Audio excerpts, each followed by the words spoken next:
Okay, so I'm going to start with a rectangle, and I always like to draw things big and then I can shrink them down. Just for fun, color it, make one for curves, and I'm turning this into a flag. The first thing I'm going to do, and that'll be on the instruction worksheet, is I need to create anchor points. So I'm going to my anchor point tool that has a plus sign, and it says add anchor point when I hover over it. And I'm creating 3 points. I'll enlarge this so you can see it. So I created 3 anchor points that can be manipulated. So when they're white, can you see how when I click on this edge, they're white? So I can drag that in. If I accidentally click on my square, my anchor points all turn blue. So that means they're closed. I cannot edit those anchor points. I have to click off of my image, so nothing's selected. Click on the path. I don't want to click on the object itself. Click on the path.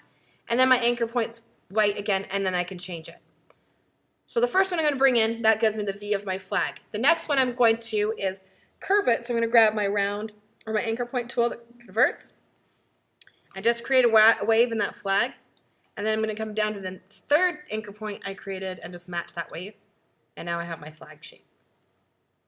View, fit all in window. Okay, my flag's really big and I want to shrink it down. So I have more room to work, so I'm going to go ahead and got my flag there. Now I need to make a clover. So I'm going to grab my rectangle tool again. If I am dragging with my rectangle tool and hold shift, it will make it a perfect square. I don't have to try to make it a perfect square. I'll zoom in so you can see what I'm doing.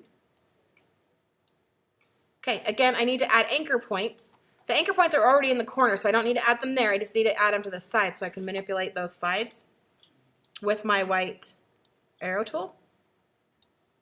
Grab my white arrow tool, and I'm just going to drag these toward the center, and it's going to make it a 4-point star. It looks kind of like a Xbox logo. And then I want to round those corners so it doesn't look like a X anymore. It looks like a clover. And just watch which way, you can see which way you'll drag it to make it a leaf.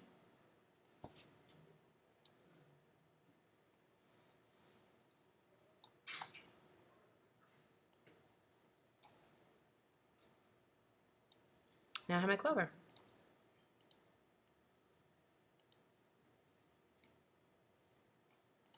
It's a little big, so I'll shrink it down. Okay, one thing that's kind of fun is now I have my pen tool. You guys should be pretty good at your pen tool. I'm going to draw a stem for my clover.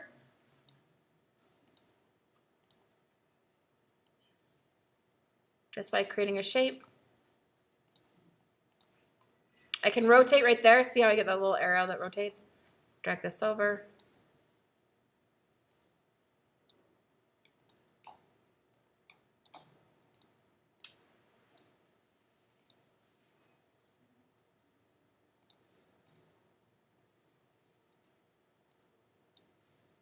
Okay, if you'd stop clicking on your mouse, you don't just use this stuff. Okay, then I want to join these. Right here I have a Pathfinder tool, so I'm just going to join those. You don't have to do it, just kind of fun. And then I am going to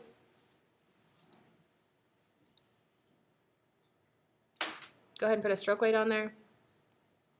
Okay, so those are the basic shapes, and you can add details. So once you're finished, again, go ahead and add details.